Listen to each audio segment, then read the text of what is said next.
તો માર્કેટની આજની ચર્ચામાં આપણી સાથે જોડાશે યીલ્ડ મેક્સિમાઇઝર્સના યોગેશ મહેતા અને એમની સાથે ચર્ચા કરીશું. મારી સાથે મારા સહયોગી પણ જોડાઈ ગયા છે, નિશા પંડ્યા.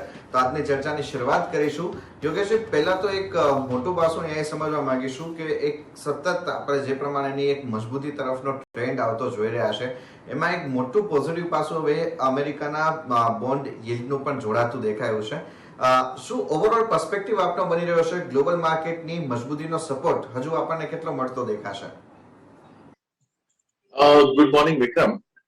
જે પ્રમાણે અત્યારે ઇક્વિટી માર્કેટમાં ફરીથી જે બાયોન્સી ક્રિએટ થઈ છે, તો what I feel is that કે થોડે ઘણા અંશે આમાંથી યુએસમાં પ્લસ વેક્સિનેશન વ્યૂ તો છે જ, પણ જે બોન્ડ યીલ્ડ જે છે એને લીધે પાછો એફઆઈ નો ફ્લો યુએસ બોન્ડ યીલ્ડને કરેક્ટ થવા પાછળ જે ફિયર હતો 1.7 1.75 પાસે પહોંચી ગયો હતો in the month of March April, પણ હવે ફરીથી રીઝનેબલી અને કંટ્રોલમાં આવેલો છે ઇન્ફ્લેશનના નંબર્સ હાઈ આવ્યા પછી પણ. તો એને લીધે એફઆઈ નો ફ્લો જે છે ફરીથી ઇન્ડિયામાં અને રેસ્ટ ઓફ ધ વર્લ્ડમાં ડાયવર્સિફાય થઈ રહ્યો છે, તો દેટ ઇઝ પોઝિટિવ.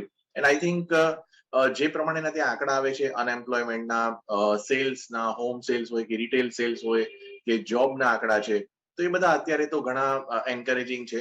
એવું લાગે છે કે હવે ટાઈમ બિંગ એ ફિયર જે છે એ કદાચ અહીંયાથી હવે ન રહે, અને that will be good booster for equity markets worldwide. પણ ત્યારે તમે જુઓ તો જે રીતે આ સપ્તાહ દરમિયાન યોગેશ સર જે રીતે નિફ્ટી ટ્રેડ કર્યું કે બેંક નિફ્ટીએ ટ્રેડ કર્યું, એનાથી ડબલ તમે જો મિડ કેપ અને સ્મોલ કેપમાં તેજી થઈ છે. અને આના સંકેત ઓલરેડી આપણે 2 સપ્તાહ પહેલા જ્યારે મળ્યા હતા ત્યારે આપી દીધા હતા કે હવે ખરીદારીનો જે દોર છે એ મિડ કેપ અને સ્મોલ કેપમાં આવશે.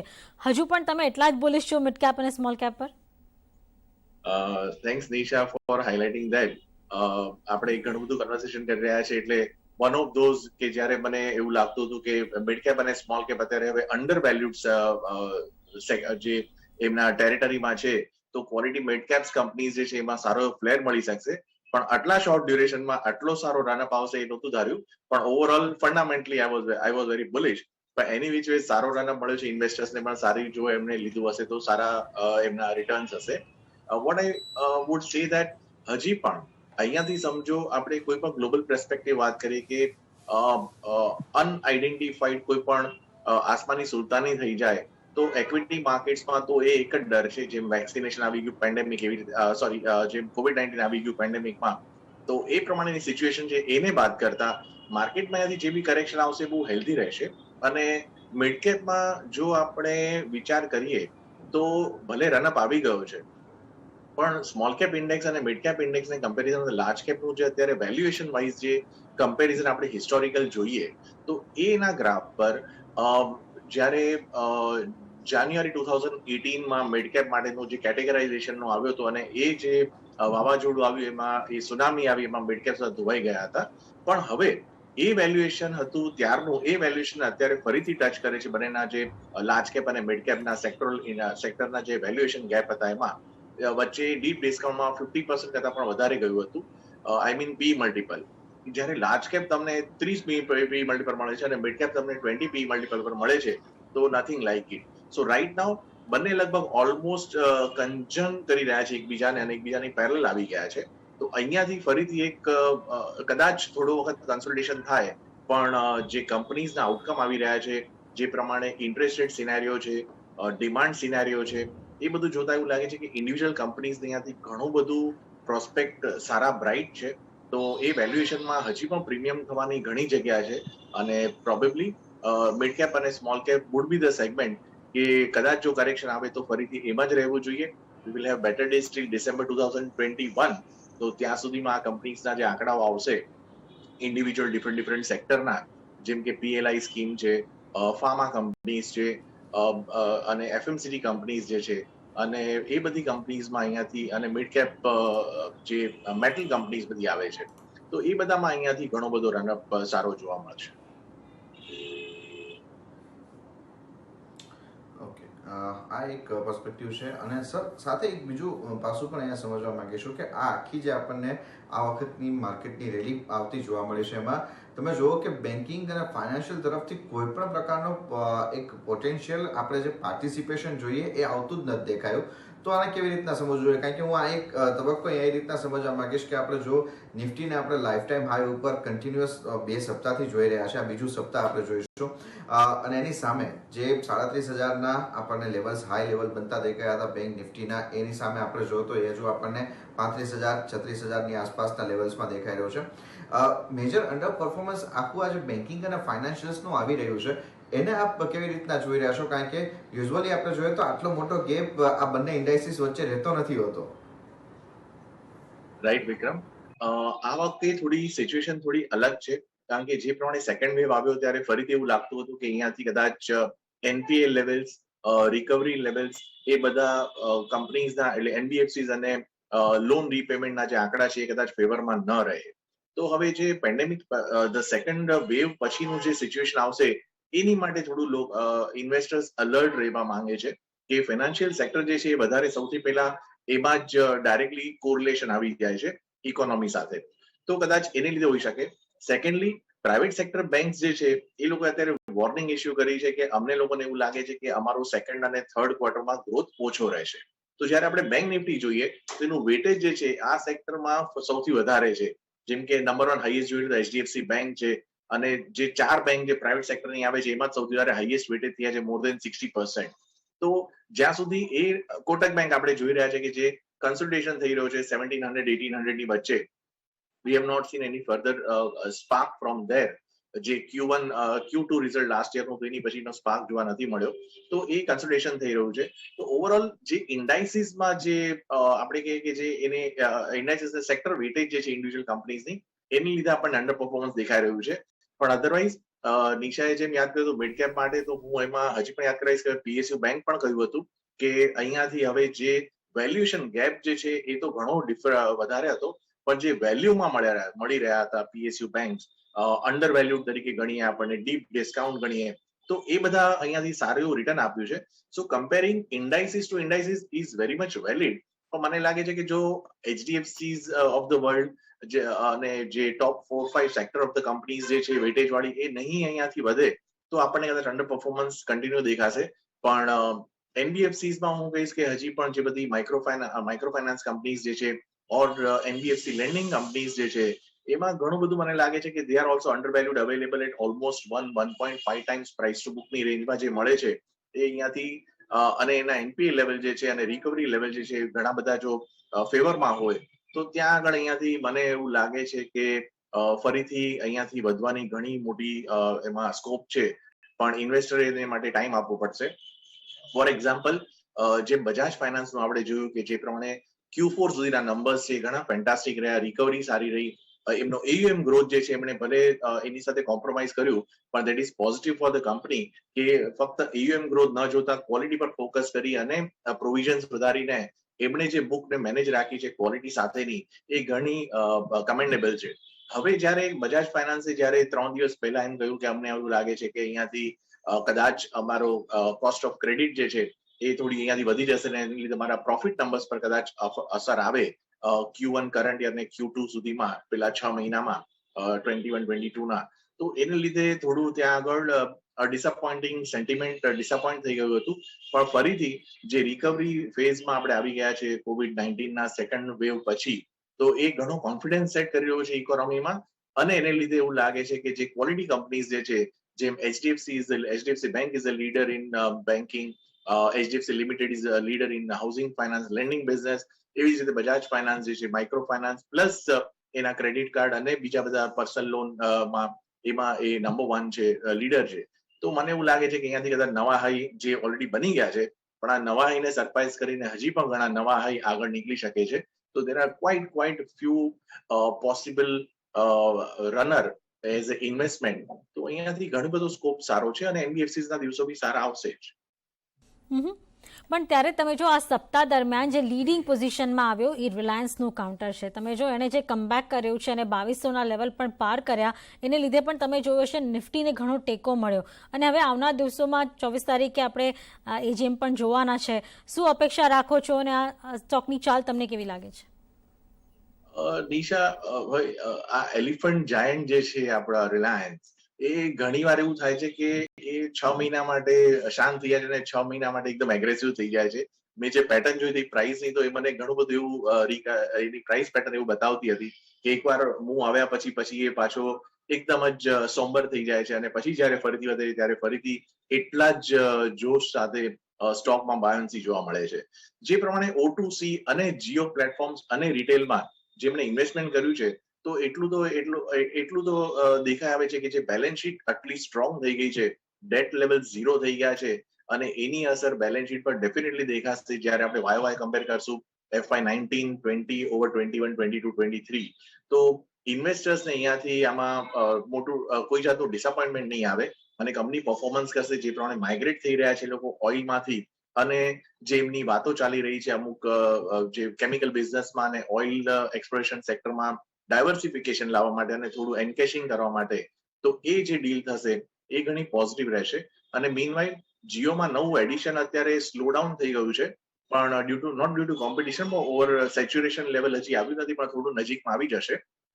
ધેન વી મે સી આરપુ લેવલની જે અત્યારે ઇન્ક્રીમેન્ટલ આરપુ વધારવા માટેની જે એમની સ્ટ્રેટેજી હશે, that should do in favour of the company for the profitability. અને મીનવાઇલ રિટેલ પણ પિકઅપ થઈ રહ્યું છે, એમાં એક્સપાન્શન પ્લાન્સ બી સારા છે.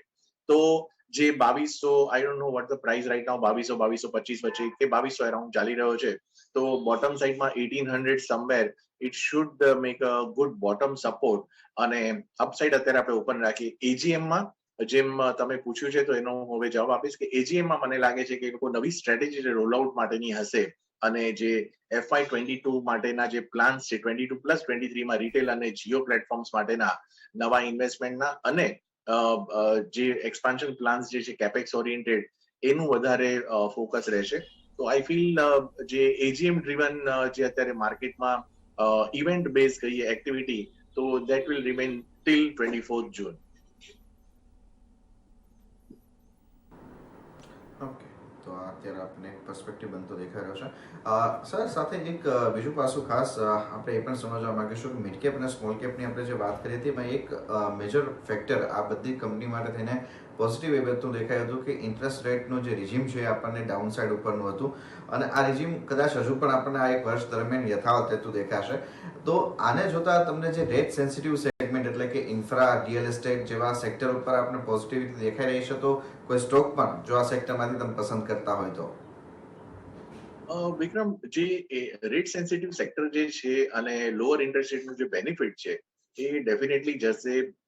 ઓફકોર્સ ધ લેન્ડિંગ બિઝનેસ જેના છે એનબીએફસીસ ના, એને આવશે. પ્લસ જે હાઉસિંગ ફાઇનાન્સ કંપનીઝ જે છે સ્મોલ ટિકિટ સાઇઝની, એમને પણ અહીંયાથી એડવાન્ટેજ મળી શકે છે. કદાચ એમાં લાર્જ કેપ બી હું ઇન્ક્લુડ કરું, LIC હાઉસિંગ ફાઇનાન્સને પણ.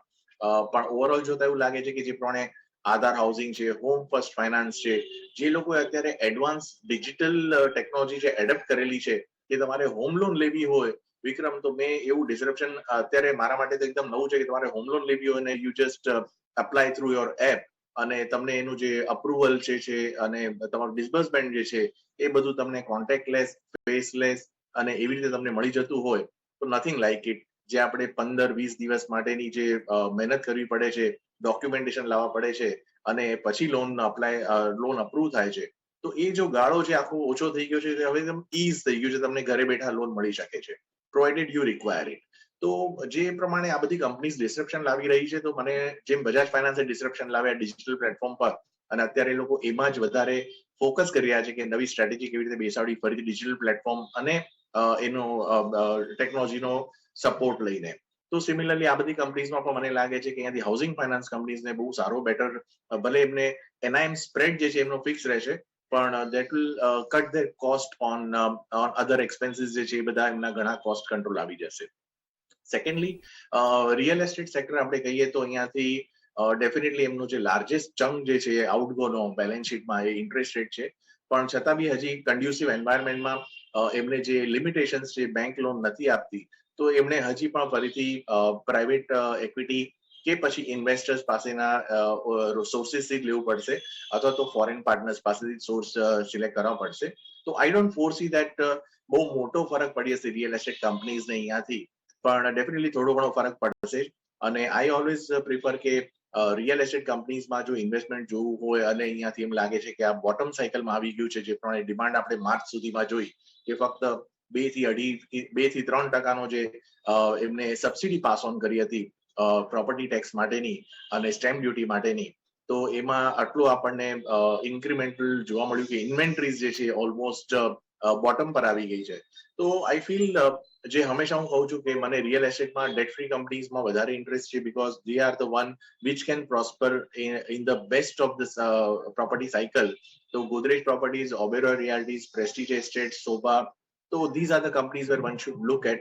Rest જે ટર્ન અરાઉન્ડ સ્ટોરી કહી શકીએ કે કંઈ અનફોલ્ડ થઈ શકતું હોય તો DLF is the one in commercial segment કે જ્યાં આગળ આપણે એમ કહી શકીએ કે એને ઇન્ટરેસ્ટ રેટમાં જો એડવાન્ટેજ મળે તો એ ત્યાં રહેશે. અને કમર્શિયલની જે પ્રોપર્ટીઝ જે છે એમનો જે NCR અને દિલ્હી NCR નો જે રીજન છે, they are dominating that area, so that could be a preferred stock there. ત્યારે યોગેશજી, તમે જો આ જૂન મહિનાની શરૂઆત છે નહીં ઓટો કંપનીઝ માટે પોઝિટિવ હોય એવું દેખાઈ રહ્યું છે. જે રીતે ઓટો ઇન્ડેક્સે તમે જુઓ ખાસ કરીને 2-2.5% ઉપરના જે રિટર્ન આપ્યા છે આ સપ્તાહ દરમિયાન, અથવા તો મહિનાનું તમે ગણતરી કરો જૂન મહિનાની શરૂઆતથી જુઓ તો ટાટા મોટર્સ છે, M&M છે, મારુતિ અને સ્પેશિયલી અશોક લેલેન્ડ તમે જો જે બધા ખાસ કરીને કમર્શિયલ એમાં છે, અને મારુતિ જેવા કંપનીઝ પણ તમે જો હવે ધીરે ધીરે પાટા પર આવતા હોય દેખાઈ રહ્યું છે. ડેફિનેટલી ડિમાન્ડ આવતા થોડો સમય લાગશે, પણ અહીંયાથી માર્કેટ જેવી રીતે પહેલાથી ફેક્ટર ઇન કરતું હોય છે એ જ ઇન્ડિકેશન મળી રહ્યા છે.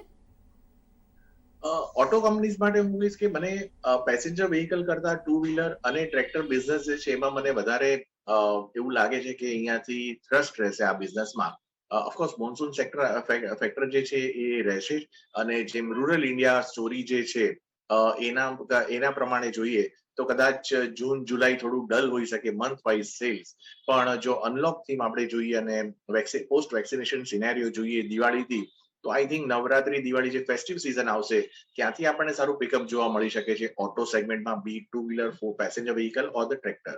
તો મને મારા પ્રમાણે મારો મત એવો રહેશે કે Maruti is dominating with more than 50% market share, અને જે પ્રમાણે નવી નવી કંપનીઓ પણ પેસેન્જર વ્હીકલમાં, સ્મોલ સેગમેન્ટમાં અને એસયુવી સેગમેન્ટમાં એ લોકોની જે 6 થી લઈને 10 લાખની રેન્જમાં છે એમાં સારા એવા લોન્ચ અત્યારે ડિલેડ છે due to this pandemic by other companies also, તો કદાચ એડવાન્ટેજ રહેશે. પ્રોબેબલી ઇન્વેસ્ટમેન્ટ થીમ માટે કહીએ તો એક સારું નામ હોઈ શકે છે મારુતિ, પણ જો રિટર્ન પર્સપેક્ટિવ ઇન્વેસ્ટરને જોવું હોય તો I feel two wheeler has much more scope for investors to have better returns, તો એ ત્યાં જોઈ શકે છે. જેમ મહિન્દ્રા એન્ડ મહિન્દ્રાએ પણ સ્ટ્રેટેજી રોલ આઉટ કરી છે કે જેમણે સૌથી પહેલા તો સેંગયોંગમાંથી એક્ઝિટ લઈ લીધી, જે સૌથી મોટું બર્ડન હતું બેલેન્સ શીટ પર, એ હવે સિનેરિયો થોડો પોઝિટિવ થઈ જશે. તો I feel Mahindra and Mahindra tractor plus passenger vehicle, utility vehicle, SUV સેગમેન્ટમાં જે છે એ કમ્બાઇન બુકે મળી રહ્યો છે. તો આઈ ફીલ વેલ્યુએશન વાઇઝ પણ બહુ સરસ છે અને એટ્રેક્ટિવ છે. તો one can look at this companies rather than Maruti. હું એમ નહીં કહું કે મારુતિને સેલ કરવાનું રેકમેન્ડ છે, મારો મતલબ નથી, પણ જે ઇન્વેસ્ટમેન્ટ હોરાઇઝન હોય અને ઇન્વેસ્ટમેન્ટનું જે રિટર્ન્સ જે છે એ આ સેગમેન્ટમાં વધારે મળશે.